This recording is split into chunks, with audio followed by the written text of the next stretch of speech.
Bien, ahora nosotros podemos separar la economía del peronismo en tres etapas. Esta etapa que les mencioné recién, de ascenso económico muy bueno, del 43 al 49, del 49 y el 52 un periodo de reajuste, y del 52 al 55 un periodo de estabilización.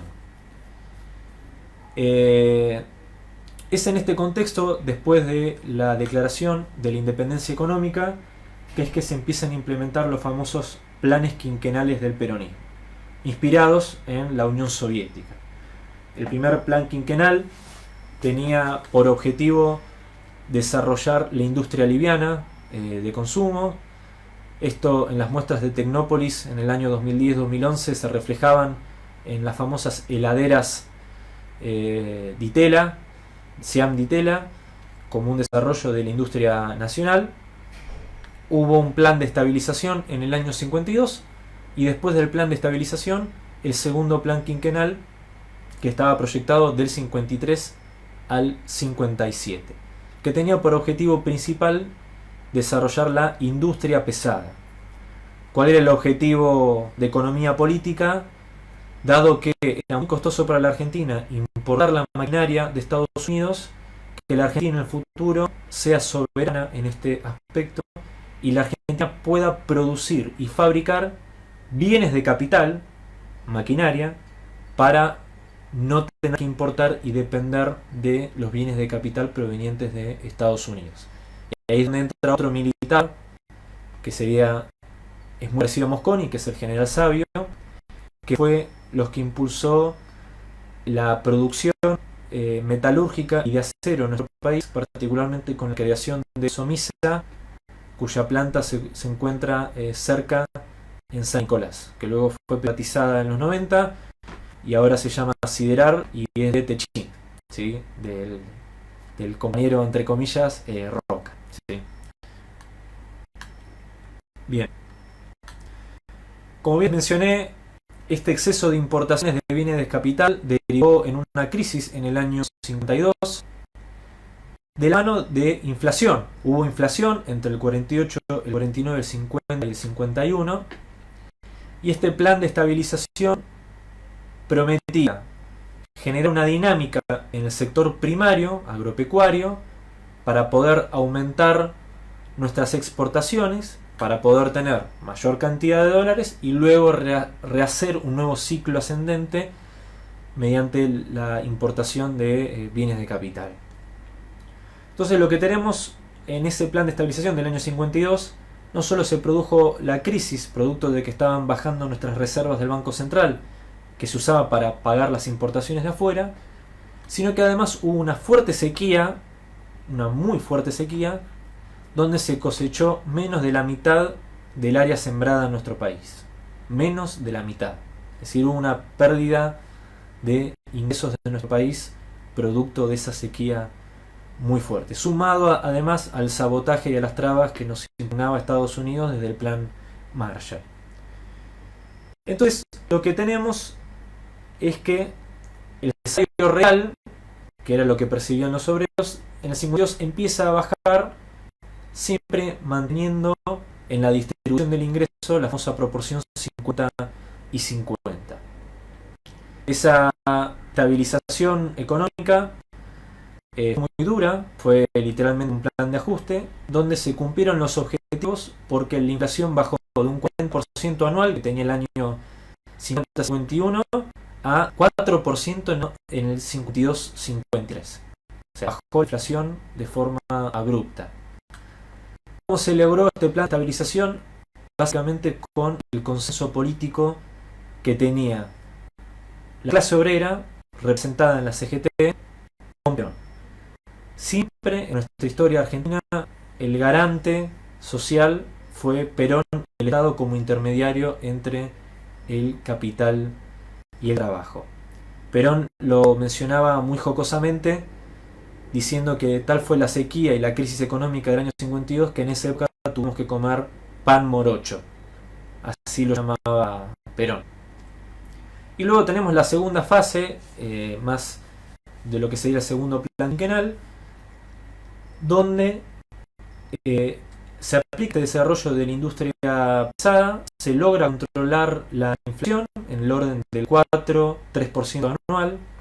Hoy necesaríamos para que la economía argentina tuviera una inflación anual de esas características. Pero empezamos a ver que Perón, en su pragmatismo económico, empieza a tomar medidas muy distintas respecto de ese nacionalismo rígido del primer gobierno de Perón. ¿Y por qué tiene que ver esto? Porque una cosa es discutir la distribución de la riqueza 50 y 50, es decir, dentro de esa torta, cuánta proporción se lleva de la clase trabajadora, cuánta proporción se queda los empresarios, los industriales, los capitalistas. Y otra discusión es el tamaño de esa torta. Lo que proponía Perón era, bueno, por un lado, mantenemos la proporción de distribución igual, pero el objetivo que tiene que tener el país es de engrandecer esa torta para mejorar el bienestar del pueblo argentino. Y ahí es donde vienen esas flexibilidades de Perón en su segundo mandato, que se da de la mano de las siguientes cuestiones. La primera fue dictar una ley de inversiones extranjeras, es decir, el peronismo en el año 53 hizo una apertura económica con el objetivo de alentar inversiones extranjeras, particularmente en dos sectores, el automotriz y el energético. ¿Por qué el automotriz? Porque obviamente eran las empresas europeas y estadounidenses quienes tenían el famoso know-how, el cómo hacer para tener un verdadero desarrollo automotriz en la Argentina. Ahora, esta ley de inversiones extranjeras no es que era una apertura a lo Martínez de Oz ni a lo Macri, sino que el 50% de utilidades que tenían que hacer estas empresas extranjeras iba para el Estado con el objetivo de que genere una reinversión en el país. Es decir, había inversión extranjera, se alentaba, sí, pero no para fugar, sino que esa inversión extranjera no esté destinada a lo que terminó pasando en nuestra historia en 2016, 17 y 2018, sino destinada a la producción industrial. Y que por supuesto emplee mano de obra argentina. Y la otra cuestión tenía que ver con la cuestión energética. La producción en un contexto de aumento de industrialización va de la mano de un aumento de la demanda de energía, porque es la energía el insumo esencial para las industrias. Lo que terminó pasando en la década del 40 y 50 es que la producción argentina de energía no lograba abastecer y sustentar la demanda de las industrias. Es así que Perón firmó un acuerdo con la Standard Oil para lograr el abastecimiento energético en nuestro país en el año 54. Y en esta conciliación de capital y de trabajo, Perón impulsó, por un lado, la centralización de los trabajadores a través de la CGT, que ya se venía dando en el 43, y una centralización de la organización empresarial en la Argentina a través de la CGE, Confederación General Económica. Y organiza para el año 55, marzo del 55, el famoso Congreso de la Productividad, donde se tenían que sentar, por un lado la CGT y por otro lado la CGE, para ponerse de acuerdo para aumentar la productividad y de alguna manera la economía argentina, para poder de alguna manera aumentar no tanto la producción de distribución, sino aumentar el bienestar del pueblo argentino.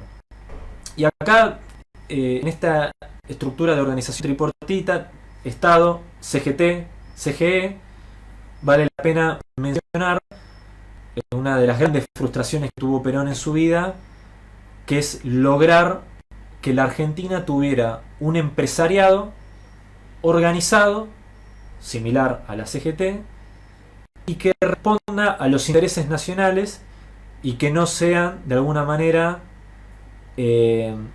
agentes del capital extranjero. Nosotros no vemos la organización económica de nuestro país de 1880 hasta 1943, vemos que muchas de las cámaras empresariales, como la Sociedad Rural Argentina, la Unión Industrial Argentina, etcétera, etcétera, eran muy afines a los intereses británicos. La UIA, hay una chicana muy conocida que no es ni industrial ni es argentina, es una chicana propia de la década del 40 y del 50. Eran básicamente una unión gerencial de empresas de capital extranjero. Bueno, lo que quería Perón en este concepto de independencia económica, de soberanía política y de justicia social, poder amalgamar un empresariado, una burguesía nacional que responda a los intereses del pueblo argentino, a los intereses geopolíticos argentinos y a un desarrollo de un capitalismo argentino. Acá yo le voy a recomendar este libro que se llama Perón y la burguesía argentina, de Brennan y Marcelo Ruggier, que, como bien dice acá en la contratapa, es el logo de la CGE, la Confederación General Económica.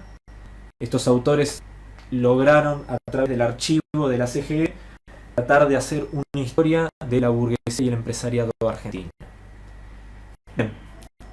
Con eso, la productividad, año 55, se junta la CGT y la CGE, y no hubo acuerdo, o mejor dicho, hubo un acuerdo, pero la CGT y la CGE no se pusieron de acuerdo entre sí. El acuerdo y el garante siempre fue Juan Domingo Perón, el conductor del movimiento. ¿Por qué? ¿Qué era lo que planteaba la CGE, la Confederación General Económica? Había que aumentar la productividad, por lo tanto había que flexibilizar ciertas rigideces de la producción, principalmente la producción industrial. Había que terminar con el ausentismo en el trabajo, había que ser flexibles con ciertas jornadas laborables y cierta movilidad de los trabajadores en la estructura productiva.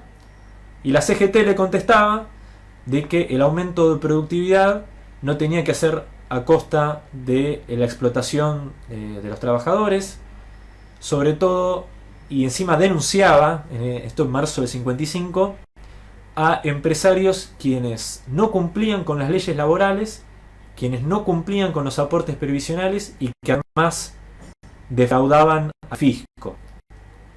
¿Qué experiencia sacamos del Congreso de la Productividad de marzo del 55? Lamentablemente para nuestro país hay discusiones que todavía no están saldadas. De todas maneras, a pesar de estos resquemores que había entre la CGT y la CGE, se hizo un acuerdo del cual, como bien les dije, Perón era el garante de su cumplimiento. Ahora vamos a hablar un poco de la oposición.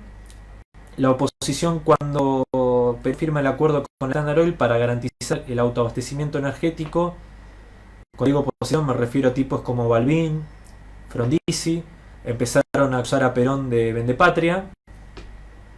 Perón decía: los que vendieron nuestro país en la década del 30 ahora dicen que nosotros somos los vendedores y ellos se autoproclaman libertadores.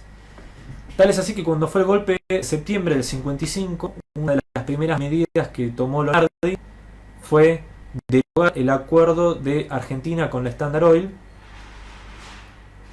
en nombre de, obviamente, criticando a Perón como el famoso tirano prófugo, como siempre acusaron, pero también como un vendepatria de haber hecho ese acuerdo energético con esa petrolera. ¿Qué hicieron la oposición después de derrocar a Perón en nombre de cierto nacionalismo? El gobierno de Frondizi, y mientras que la ley de inversiones extranjeras de Perón, el 50% de las utilidades iba para el Estado y tenía un objetivo de desarrollo económico interno, Frondizi hizo una reforma de la ley de inversiones extranjeras donde las empresas podían girar dividendos y utilidades en casi un 100%, y después vinieron los famosos contratos petroleros de Frondizi, donde hizo una apertura económica a tal punto que fue una introducción de las petroleras extranjeras en nuestro país. Es decir, la oposición política, cuando gobernaba Perón, corrían a Perón por izquierda. Una vez que lo derrocaron a Perón mediante una dictadura y un golpe de Estado, cuando les cupo gobernar, hicieron lo que realmente sentían y lo que realmente creían, que eran hacer medidas económicas de derecha. La revolución fusiladora, en nombre de cierto nacionalismo en septiembre del 55, es la que ingresa al Fondo Monetario Internacional y al Banco Mundial, y una vez que asume Frondizi, permite este ingreso de empresas extranjeras con libre giro de dividendos al exterior, hace una apertura económica en cuanto a la producción petrolera, donde no solo entra Standard Oil, sino que entraron empresas británicas, holandesas, hasta incluso soviéticas, en nombre de un discurso totalmente contrario al que fogoneaban de los medios de comunicación en el 55 cuando lo derrocan a Perón. Y la tercera faceta, que es muy importante, el primer préstamo con el FMI, el famoso préstamo stand-by, que es aquel donde el FMI te presta plata, pero a cambio vos tenés que cumplir ciertas condiciones, se da en la época de Frondizi, ¿sí? Bien. Y también, como último corolario de esta época, post-peronismo del 55, tenemos el famoso crédito con lo que luego se llamó el Club de París, ¿sí? Donde la Argentina se endeudó al exterior con una deuda que se terminó de pagar en el año 2015, ¿sí? La del Club de París, algo que